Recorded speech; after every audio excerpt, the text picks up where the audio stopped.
I would like only to introduce each of you, just to say your name and where you're from, and why are you interested to hear what are you expecting from this real talk, from this exposition. So let's start by here. What's your name? I'm from Salgado. Okay. My name is I'm also from São Paulo and study at My name is Christian. Okay. And what from Okay. My name is Laura. I'm from Colombia.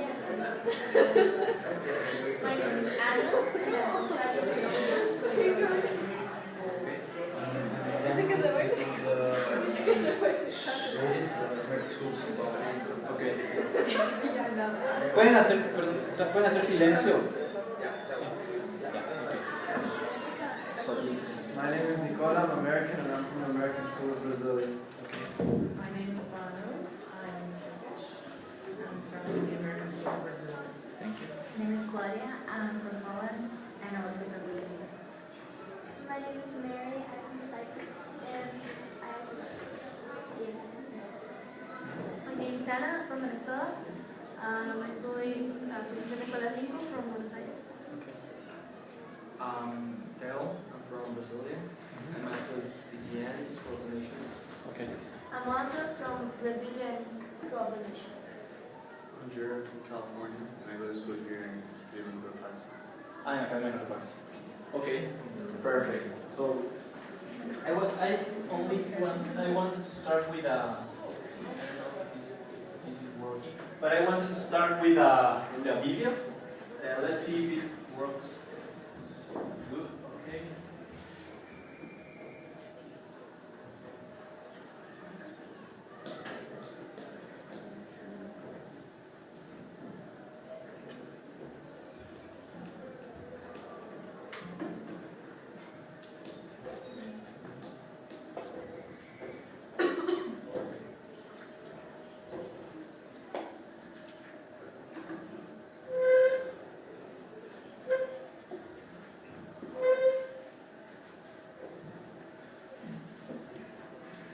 Maybe I will, if you can, I don't know if you can look at the video here before. Sure. Try to look at the video and I will begin with the presentation so we can. You want to look here? Yes, you can. But we need to change. Yes, but when it's already charged, we change. Ah, okay. And the mouse.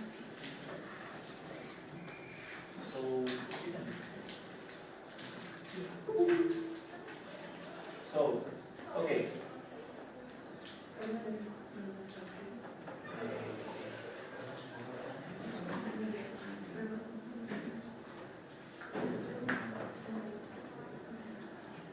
Okay. So,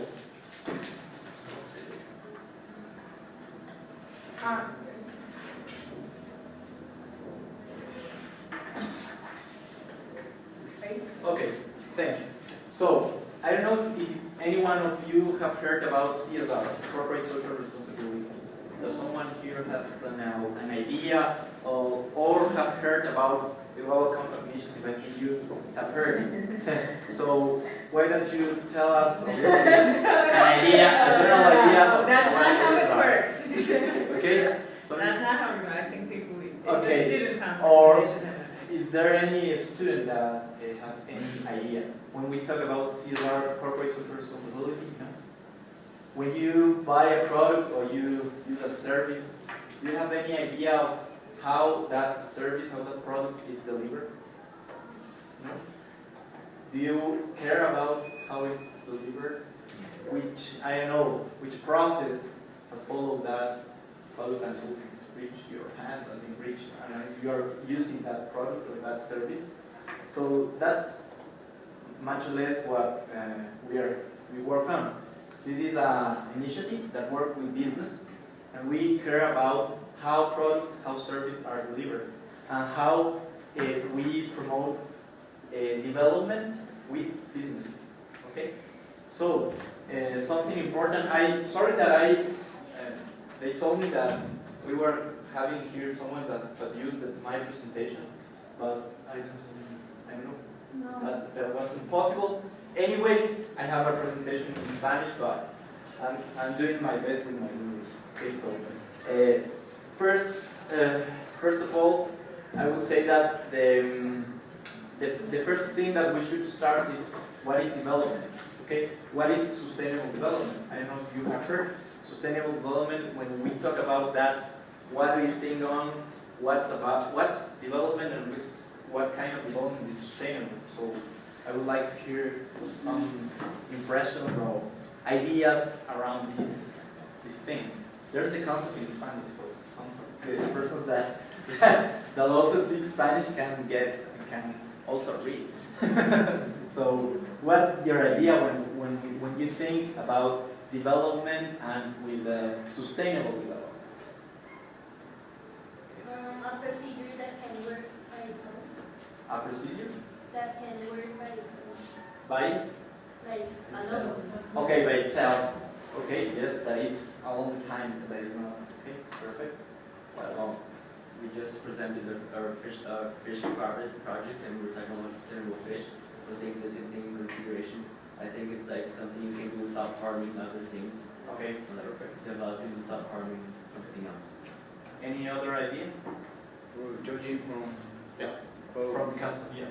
sustainable development will be something that satisfies the needs of the general, or like in general, without compromising the capacity of the future generation. That's the concept. So it's not compromising the future generations, it's using resources, thinking not only right now, but in the future generations. So that's the main thing on how we start to think how business can contribute to development and to sustainable development. No? Because normally, what has been the normal view of business? Generate economic value, right? So what we are trying to work with business is how to generate social and environmental value.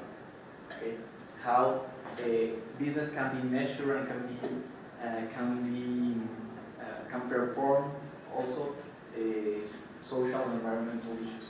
So that's the first idea to share. Why United Nations and why development? So in 1999, former UN Secretary, which is Kofi Annan, I know that some of you have heard about him, he proposed this idea in the World Economic Forum. Do you know the World Economic Forum? No?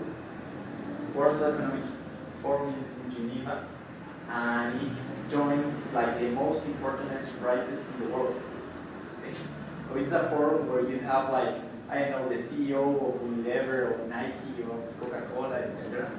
And they are talking and arguing about many things. And Kofi Annan participates in one of these meetings, and he says, hey, the business has also to contribute for development. Okay? United Nations normally, with organizations relate, I don't know, countries, normally, like countries and civil society. So this was a new and innovative idea to relate United Nations for the first time with business. Okay? Because as I said before, it was normally countries and civil society. So it was like an innovative approach on how business can contribute for development. Okay? So why do you think it's important that business contribute for development? What is the current scenario here in the world? Normally, enterprises are bigger than countries. their how much they because of their revenue, etc., more than many countries. Okay? So the influence and the impact of business are each time bigger. Okay? So that's why UN wanted that business become partners of their agenda. Okay? So it's a global agenda that needs not only the state and civil society, needs also business. Okay? So what did Kofi Annan say? We should involve business with a global agenda. And he said we need 4 important issues, which are human rights, labor, environment, and anti-corruption. Okay? So those 4 issues are the issues that business should compromise with. Okay? These 4 issues: human rights, labor, environment, and anti-corruption.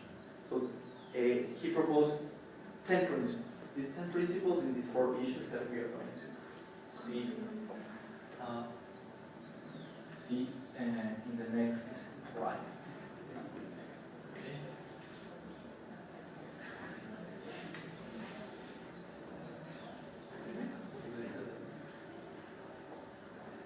First, before we can see the principles, we can see what is the global compact and what is not the global compact, because it's important to make a differentiation. Okay, so it's an initiative which is voluntary.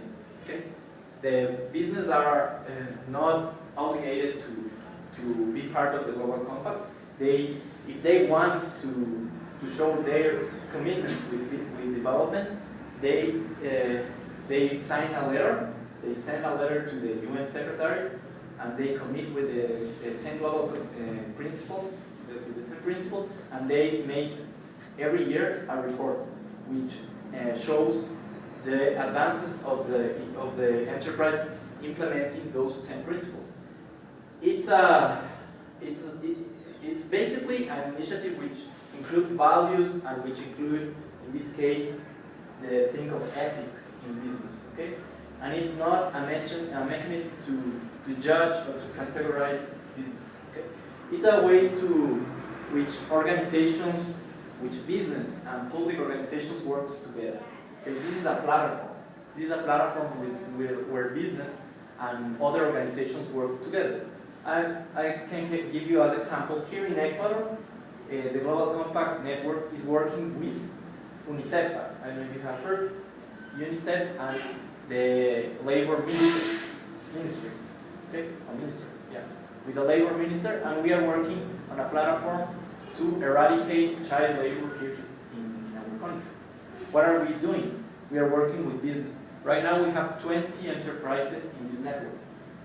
The most important enterprises, a group of the most important enterprises here in Ecuador, like Petroamazonas, which is one of the biggest, Nestlé, and others that are working to eradicate child labor. What are they doing? They are working together, they are making workshops, they are working especially with their supply chain.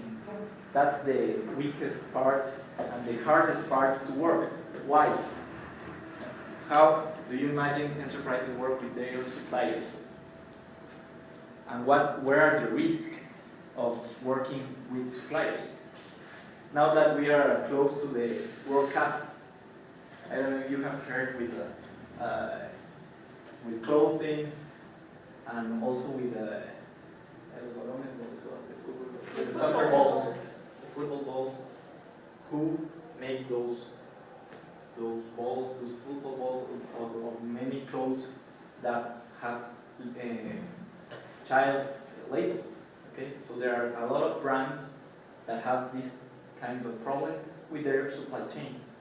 Okay, normally in underdeveloped countries. So that's the way we are working here in Ecuador to see how we can be sure that the supply chain of every enterprise here in Ecuador doesn't hire or doesn't have, in this case, child labor. Okay, so I don't know if you see that how we work and why is this important. So finally, just to also to say what is CSR and what is this concept of business and development, and what is this concept of corporate social responsibility. It's about a new way of making business. It's a process of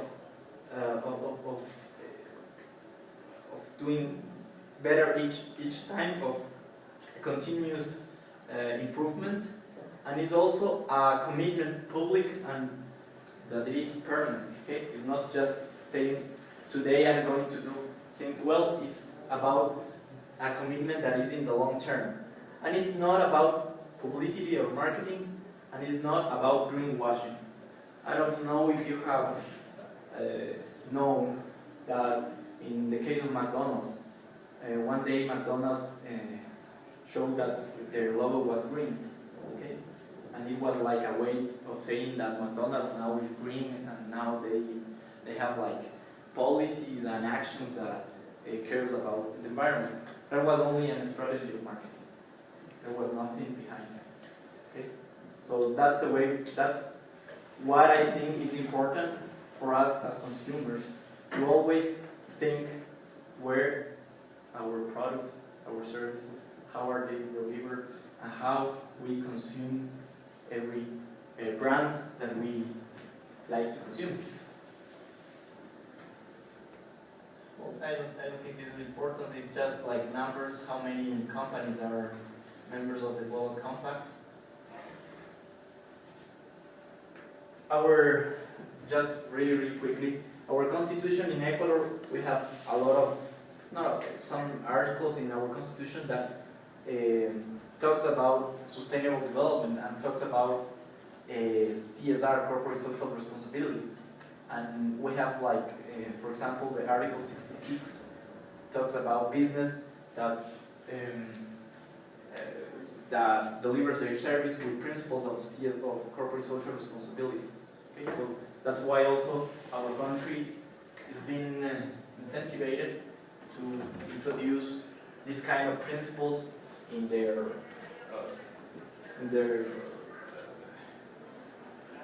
that's the way our country is involved with CSR. It's in our constitution, it's in our laws. So that's the thing that I want also to share.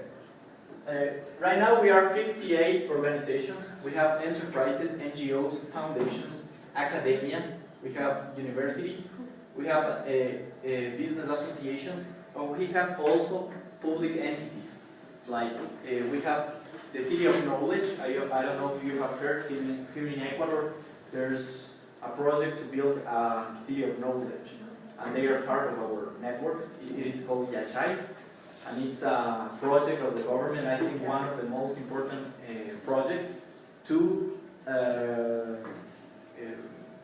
impulse a society of knowledge here in Ecuador. Yeah? We have depended on oil normally, and we are trying to change that model and go ahead with a model where knowledge is the most important thing. Here are the principles, the 10 principles. The first 2 principles talk about respect human rights. I don't know if you know what are human rights and what do you think United Nations and human rights, why are they important? And the other thing, how important are human rights for business? How do you think it's related, human rights and business? I don't know if someone is able to answer this question. It's nothing technical. It's about everyday life, every day of us, because human rights shouldn't be so complex in terms of giving I don't know, to leading them in each day. So it's like how business risk in terms of respecting human rights. For example, oil companies and their relation with community. And any enterprise that has problems with discrimination, with the good treatment of their different stakeholders, including their employees. Okay?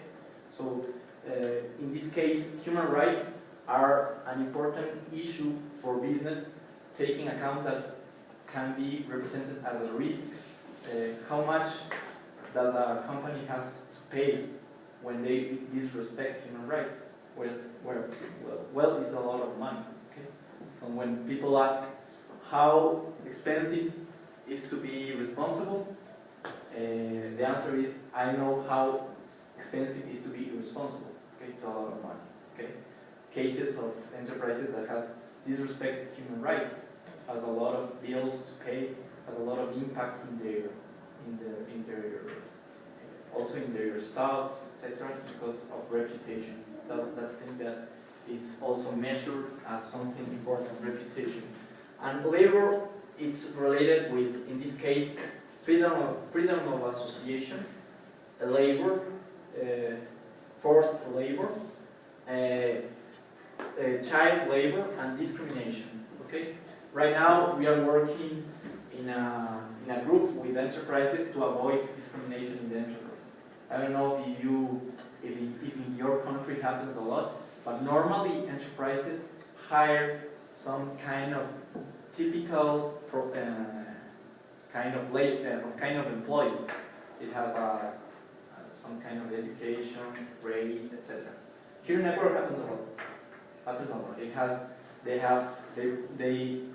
They origin are from certain universities, certain high school, etc., and they are have some important characteristics like race, age, etc. They try to avoid to hire, for example, women, okay, because it's more cost for the enterprise. Okay, normally that kind of things happen on enterprises, and that's discrimination. Environment, basically, how enterprises can promote an environmental culture and more responsibility with the environment, and how to promote green technologies, okay, to respect the environment. And anti-corruption. United Nations has a convention in anti-corruption, and it's also an important issue. It was introduced in the Global Compact in 2004, because at the beginning it was only 9 principles. Then in 2004 it was introduced the 10th principle. Why? Because of the crisis. I don't know, the financial crisis. I think you have lived, you are young, but I think you can remember the crisis in financial crisis. And what's the deal with that crisis? It's an ethical crisis. Okay? That's the big deal in that, and that's why it was an important issue. This is like the model how enterprises are involved in implementing the principles. They have a business model. This is like the model they have to follow. It begins with a commitment. They how assess the 10 principles, the risks, the opportunities. They define actions, they implement, they measure, and they communicate every year their advances. There are three levels of actions. First, internally, how business inside of each business they introduce policies and actions that help to implement CSR. There's an external action also, how they share their policies with their stakeholders. In this case, for example, the supply chain, their clients, etc. And there's a collective action where we have working groups, like the one that I told you with child labor. Also, in Ecuador, we are working in an anti-corruption work group. Okay, so we have a deal with the German chamber, and we are working with enterprises from the Global Compact and enterprises from the German chamber, and we are working on a group that establishes how enterprises can prevent, can introduce policies and actions that help to prevent corruption. So that's also an important thing that we're working on right now. What's the thing about Global Compact and transparency? Each of our members have a profile in our website. So they, as you can see here, for example, these Industrias Penoles, they are from Mexico, they have all the information status, the differentiation level, which is how advanced that are on their report. They have the letter of commitment that I told you before they sent to the UN Secretary. They have like also the sector, the letter of commitment, the website, financial information, and they have their COP. Their COP is their communication of progress. This information is public. Any person, any organization can access to this information, and that's the way that any business voluntarily transmit all this information, all this performance in sustainable terms. Okay, so that's something that in which we can assess and we can see how committed are the enterprises. The Global Compact also has two programs that are related not to business but to, in this case, cities. Okay, they have a program which is Sustainable Cities, and it's how this program, the intention of the program is to support cities to be sustainable. Okay, that's another thing that is around and that is really important. So we have in this program cities like Melbourne, Berlin, Paraná State, and the case of Brazil. There's an initiative which is Alianza para Más Sustentable. I don't know if you have heard. San Francisco, okay, and you have Noruega, Polonia, and South Africa. Each of them has a particular thing that they are dealing with. Okay, maybe the most important problem that you have in your city is here. So they are trying to solve this thing. For example, here in Quito, one of the main problems are how to transport, and I think it's something that in Sao Paulo, I imagine that is a big issue, how to transport. I have heard that you have helicopters, that people, I don't know if that's the speaker of helicopters. Yeah, yes. So, how to be sustainable in terms of transportation, for example. That's the big question in the case of Sao Paulo. Other can be how, for example, if you have a lot of criminality, human rights can be respected, for example. Okay. So there's, depending on the conflict of this territory, you can be aware of dealing that issue. Until what day you are going to stay here? Sunday. Okay, because next week we are going to have here in Quito a conference of sustainable development. It was really, really important. I thought you were going to stay more time, but that's the thing. And finally, we have also an initiative for the academia. Okay, so especially for universities. Okay, how universities can contribute for sustainable development by research, by educating their in this case, how to educate students, how they contribute with research, how they can relate with the other sectors and promote development in general. And they have also 6 principles of PRM, which is Principles for Responsible Management Education. Mainly the initiative is focused on business schools, okay? Because as you can see, we are talking about development in business, okay? So who are the next managers of enterprises? People that are studying in business schools. These principles talk about purpose, values, methodology, and research, societies, and dialogue. So it's how the university can be committed with sustainable development, and how can they implement inside the universities and with the rest of the community. Next Friday we are going to have an expert from New York that is coming here to Quito, and will expose this initiative, and will expose the good practices of many of the universities that are involved in this initiative. Okay? Finally, then we are going to watch the video. Ready? Okay? Finally, I want to share some of the main initiatives that we have been working on. The one of the child eradication, I already told you. We have like 2.5 years working on this initiative. We have 20 enterprises, and we have really a good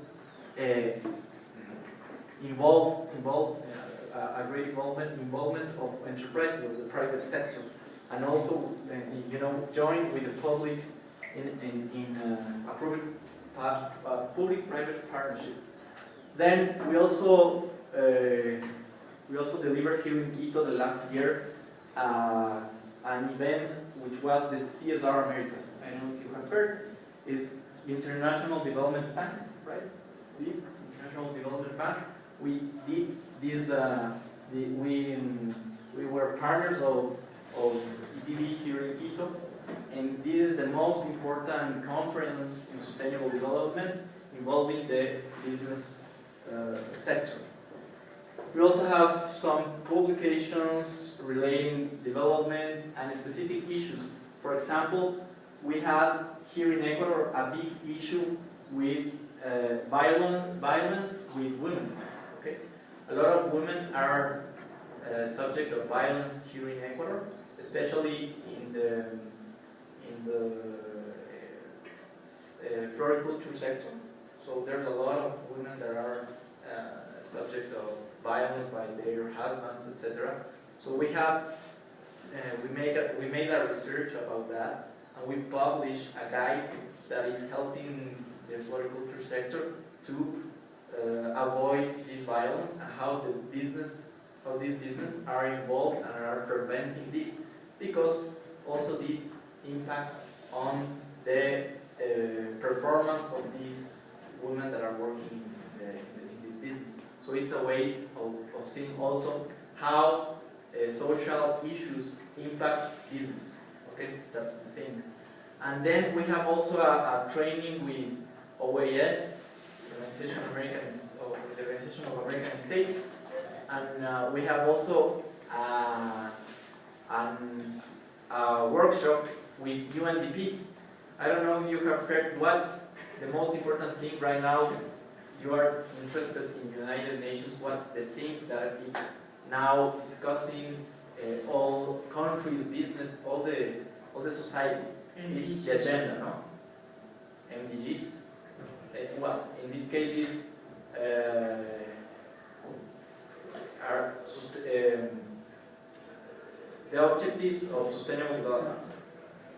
Because the MDGs, They're Millennium Development Goals. The Everybody's interested. yes, Millennium Development Goals will finish on 2015. So right now, the discussion is what is going to happen after 2015. So what is the 2015 post-2015 agenda? Okay. So there's a web page where you can also enter the work we want 2015. So you say, for example, I think that the top priority is to, for example, use to change the, I don't know, to work on things about climate change, for example. Okay, so every citizen has a voice during this web page, and they are like trying to see what issues are the most important for the agenda after 2015. So that's the thing. I would like to share this video, and any question, any comment, I am ready to.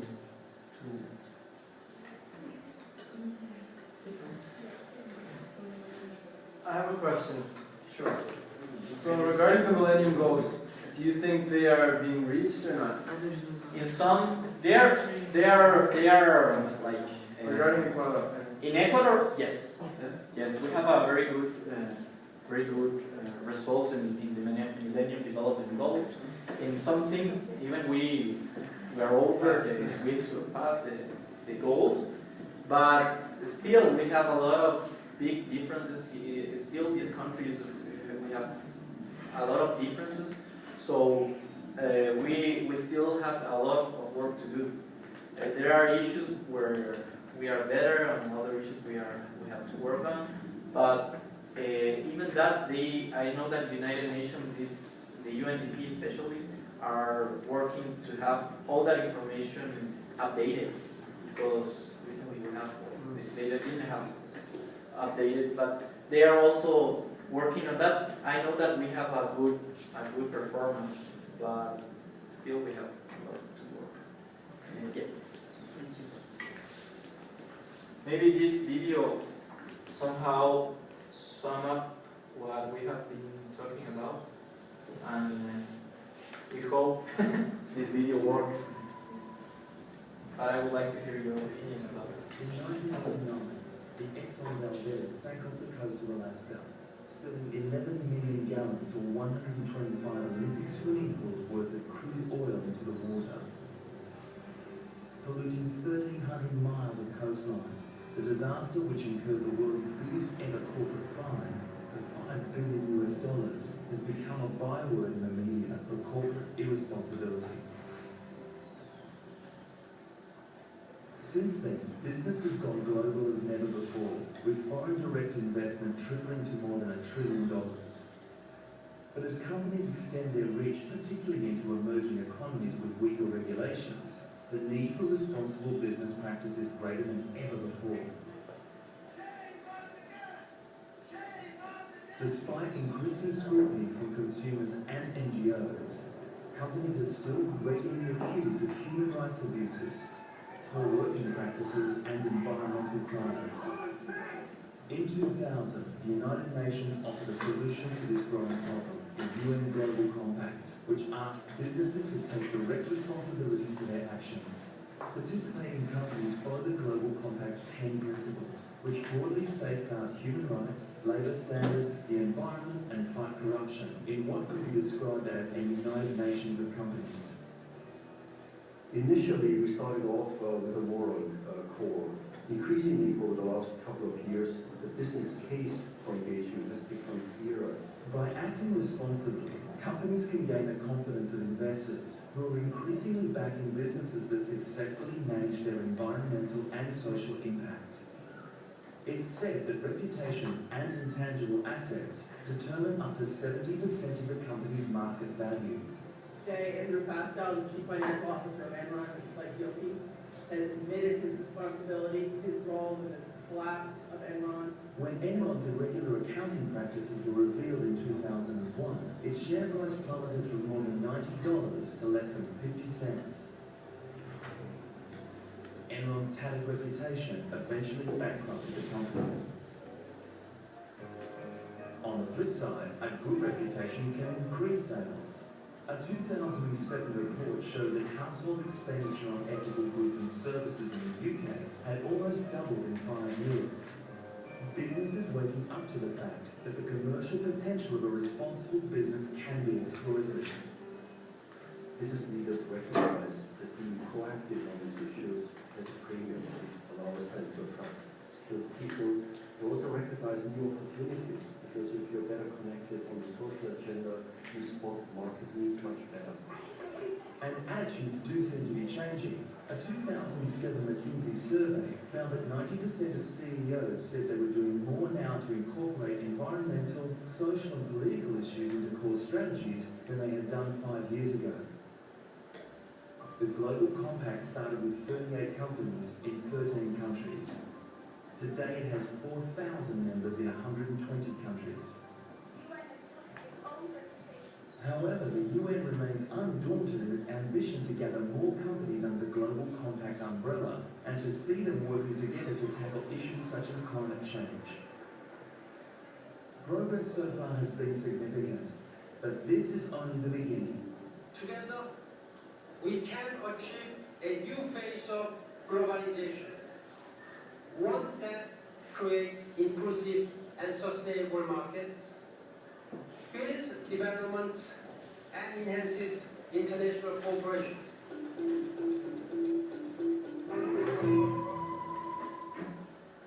So, I would like now to hear your opinion. Is this a thing of the Global Compact? Do you think it's a way of really changing and making a more sustainable society, more sustainable world, or is just a way of greenwashing and making business to look better and more friendly? What are your opinion? I'm really, really interested because you are the new generation, and you are like the people that are going to follow this path, or maybe try to see to say no, maybe we have to change the capitalist model. What do you think? What do you believe about this? All the whole things that I have exposed and heard. Yeah.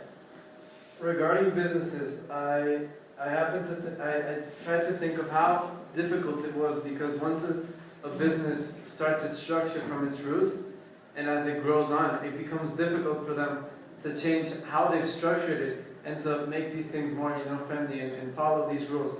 So, I mean, sometimes people kind of, mislead themselves as to, try to help them and they, put the guilt on them, but, it's not their fault. So I think that a good suggestion would be the businesses that are arising now in the 21st century, give them a set of base or structure that they could follow throughout the years that they develop, so they can guide themselves and create something that could follow these rules, as you had just stated.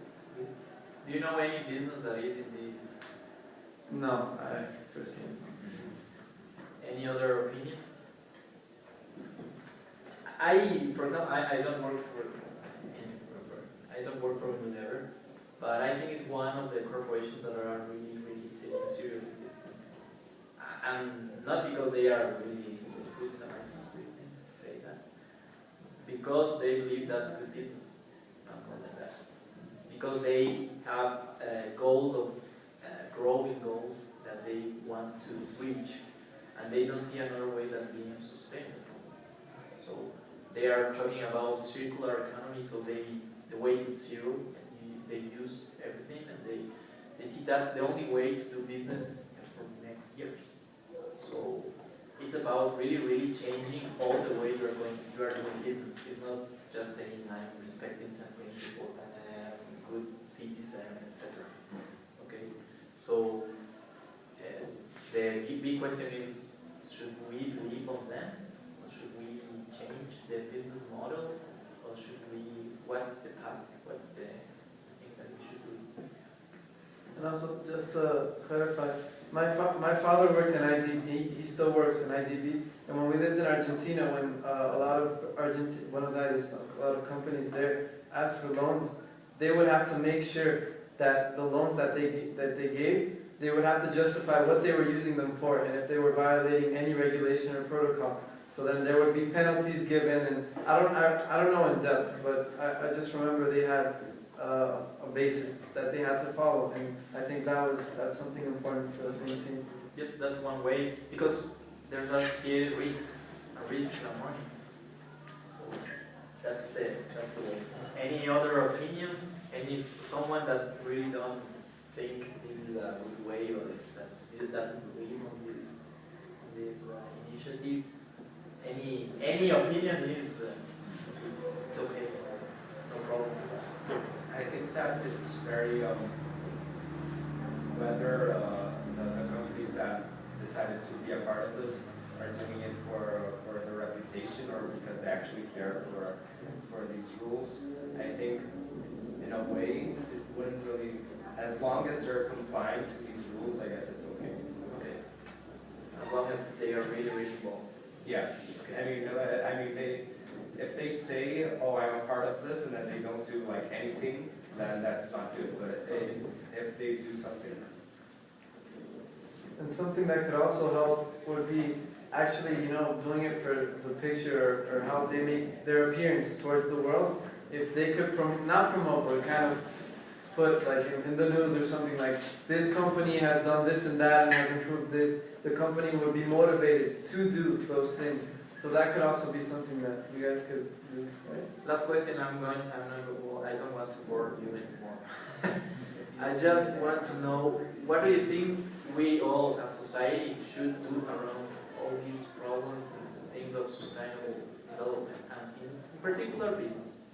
I think that one good way that was showcased in the video was how if the enterprises and companies who were committed to be environmentally friendly by like the fair trade sign, were the ones who were now getting more profit than the ones who were not not meeting these standards, we're going bankrupt. So I think that as a society, what we have to do is like make sure that what we're buying is meeting the eco-friendly standards. Okay, and how do you think we can I agree with you. Maybe making that globally, like the fair trade thing and the stickers, I don't know. Okay, so you think it's about labels in Yeah, so like so that the people know that what you're buying is the enterprises who's. So the essential thing you're talking about is about how consumers decide which product or service they It's a very big power, your own power to decide what to buy and what not to buy. Right. And what ethical principles guide you when you do that. It's a very powerful thing, and that's what all the companies are after. They're after your business. Yeah. If you affect their business, they will affect their income. You are really putting in danger their first viability in the economy, right? Am I right? The thing about fair trade and the problem about fair trade is that this is something that is not sustainable. Why? Because normally in fair trade you have established prices and you have established certain conditions. For example, to buy coffee. Okay? Little producers, they have a price, they have some But maybe not fair trade itself, okay, but like it creates some sort of thing that certifies that the company that's doing is meeting the environmental standards.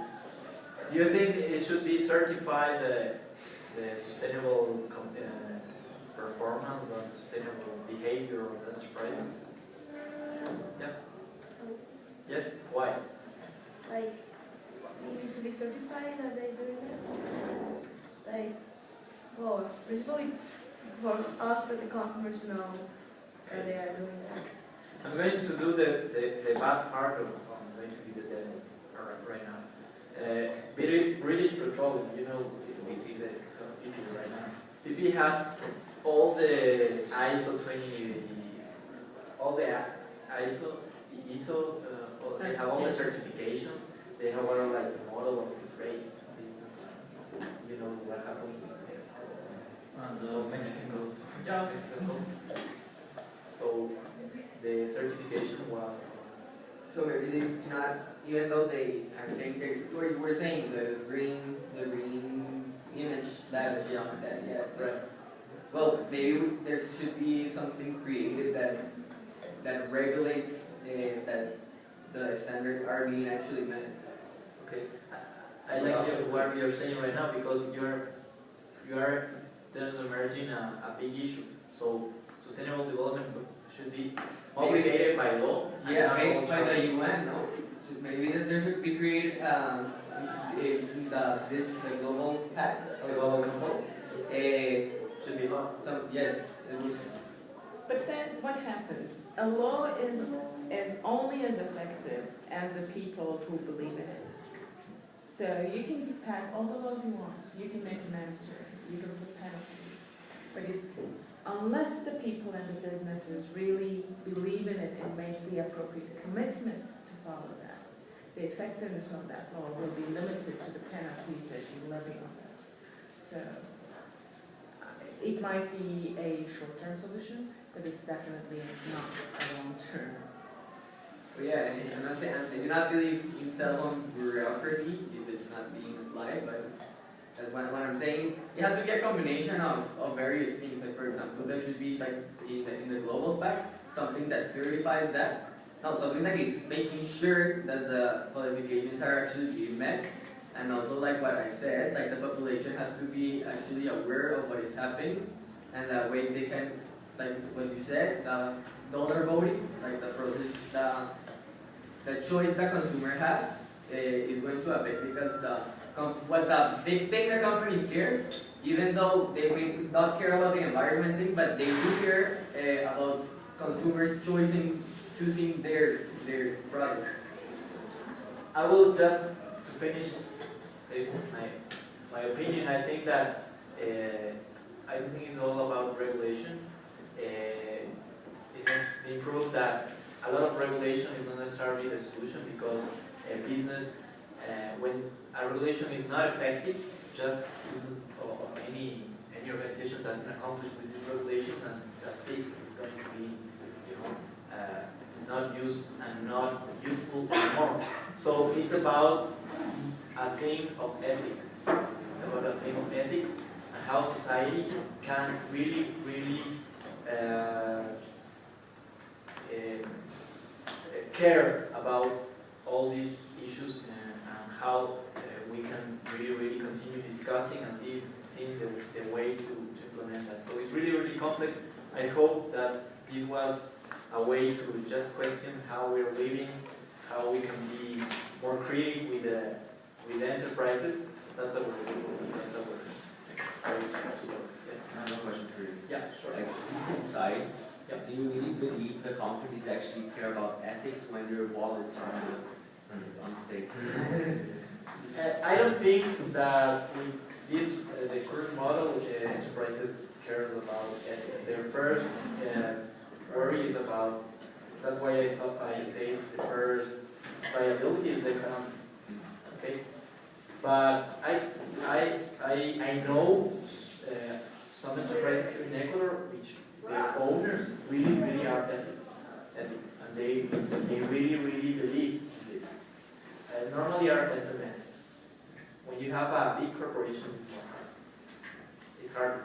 So that's what we're living. Big multinationals that doesn't have ethics. So we are working with that. Even though they are part of it. I know I have to be clear about that. Yeah, it's like what you said, it's hard to change a structure that's already been defined. Yeah, because with your question, I think it's what you asked, if they should, but one thing is if they should, and another is if they're willing to, or if they can. So once they're already so deep in development, it's really hard to trace back your steps, Yes. So, and if you're also putting regulations, that completely changes the style and how they approach and how they sell their products. And so they need maybe a helping hand, and instead of criticizing or trying to limit these businesses, I think that people should try to work hand in hand with them and come to consensus. But we all know that's really hard. And That's the problem we face. we were trying to say in a way is that because of this, since it's very hard to revert back to just to make a compromise, I think that by teaching the consumer or convincing the consumer that this is better than this for this reason, then the multinationals they won't be forced to change, or else they're gonna lose profit. So where do we learn that? Do we have that issues that we discussed that in high schools and schools and ask for that? Ask for that.